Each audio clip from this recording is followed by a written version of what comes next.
Are you able to make it through a 2-hour movie, or a 3-course dinner, or an airplane ride without having to frantically rush to the bathroom? If your answer is no, then you might have something in common with Samuel L. Jackson. He's been having issues with bladder leakage since his 40s and wears incontinence products on the movie sets while filming. I share this with you because overactive bladder and urinary leakage is a very common problem and not something to be embarrassed about. Hey, I'm Dr. Chan. I'm a board-certified urologist. Today, I'm going to share with you about overactive bladder and 3 things to treat overactive bladder that you probably never even knew existed. I hope you learned something new today that will improve the quality of your life. If you find my videos helpful, please subscribe to my channel below and give me a big thumbs up. First, I'm going to do a quick introduction to overactive bladder and some of the typical treatments for overactive bladder. But if you already know this stuff, feel free to just kind of skip ahead. What are some of the symptoms of overactive bladder? Urgency, which is a very strong, compelling urge to urinate. Urge incontinence, which is leakage of urine accompanied by urgency.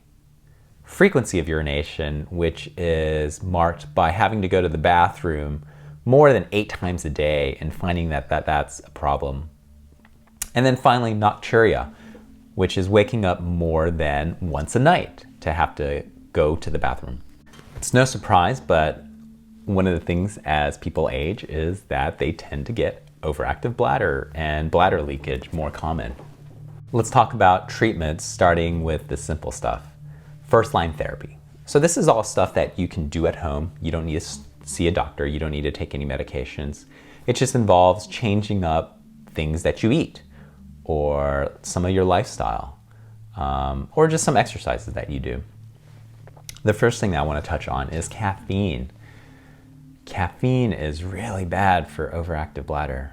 It's a diuretic, which means that it makes you make more urine, but it's also a bladder irritant, which means that it irritates your bladder and makes you feel like you gotta go even when you have nothing in there. Now, if you're drinking like a ton of coffee every single day, I'd say you don't have to cut it out entirely. Just maybe switch to decaf, or don't drink so much. The second thing that you can do is lose weight. If you're looking for an additional motivation and another reason to try to get healthy and work out more and eat better, then this could be it. It's been found that women who have high body mass index, more than 30, were more likely to have urgency and frequency type symptoms. And by improving their body mass index by working out and eating healthy, you could reduce those symptoms naturally. And then finally, Kegel exercises are helpful as well to just strengthen the pelvic floor so that whenever you do have that strong urge, being able to contract your pelvic muscles sometimes can help it from leaking out. There's a lot of really great resources on YouTube that teach you how to do these pelvic floor exercises, so check them out. Next, I want to talk about second-line therapy, which is the medications. If you're already seeing a doctor about your overactive bladder, you probably have tried some of these medications already. So the anticholinergics have been around for decades. The way this stuff works is it relaxes your bladder so that you feel like you don't have to urinate as much. Now, there are some downsides to this stuff, unfortunately. Besides the usual side effects like constipation and dry mouth, it's been found recently in some studies that this stuff has been associated with dementia. So there's certain people that shouldn't be on this anticholinergic medication. People who have glaucoma,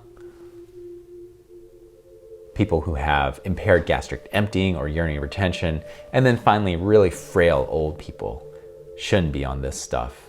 Myrbetriq is the brand name. You probably maybe seen the commercial with the little bladder leading around the lady. This is newer and tends not to have as many of the side effects as the anticholinergics. So it doesn't have the dry mouth, it doesn't have the constipation, The only thing I always have to warn patients about is a slight increase in blood pressure that might affect 7 to 11% of patients, but it's nothing dramatic usually. Finally, let's talk about third-line therapy.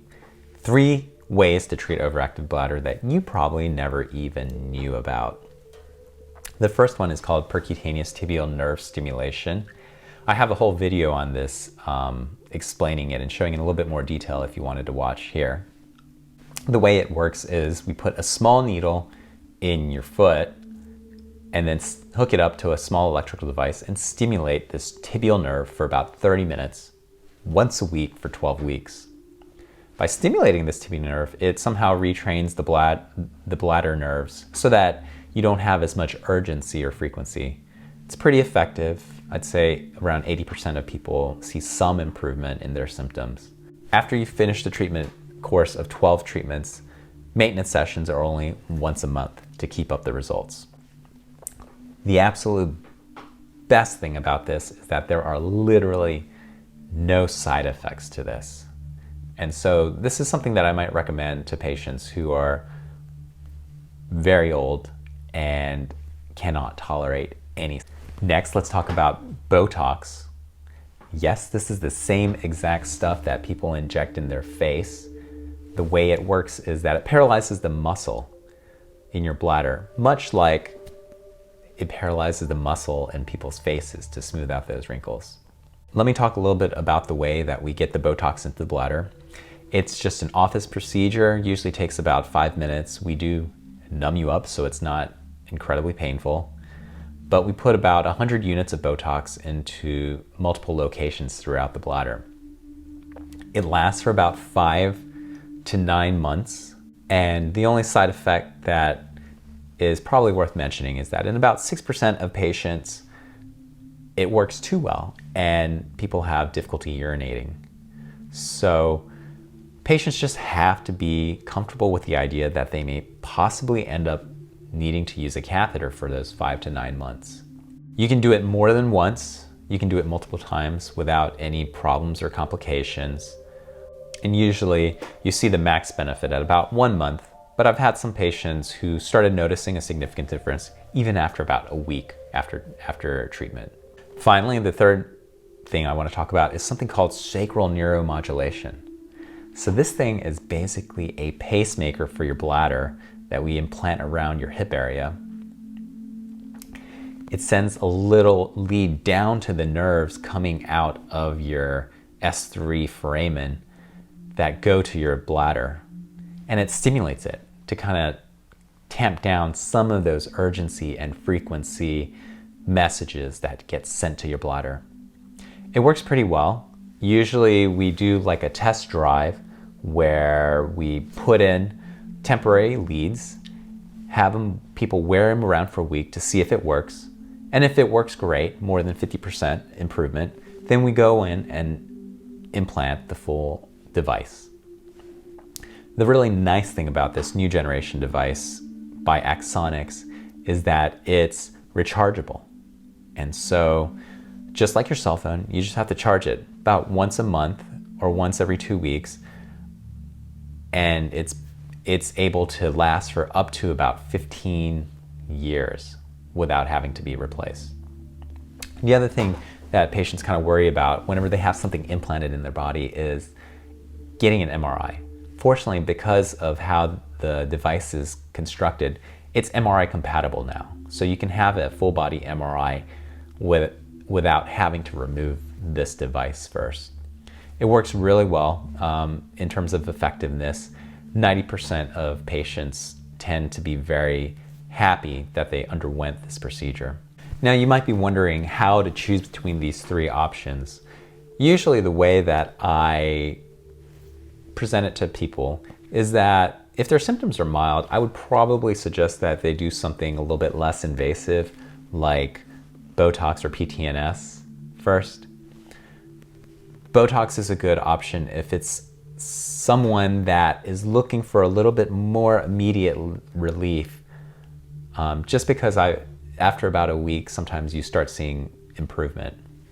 The PTNS does take a while for it to work. It might take up to about 8 or 9 treatment sessions before people start noticing it. Now, the sacral neuromodulation, I found, has tended to be the most effective option. And so if I have patients who are going through 3 or 4 or 5 pads or diapers a day, then I know their symptoms are really bad and that something like sacral neuromodulation might be worth it to them just because their symptoms are so severe. Well, hey, thanks for watching. I hope you learned something, and that if you have any questions, please feel free to leave a comment below. Also, just check in with your urologist or your physician about these treatment options. You don't have to live with this.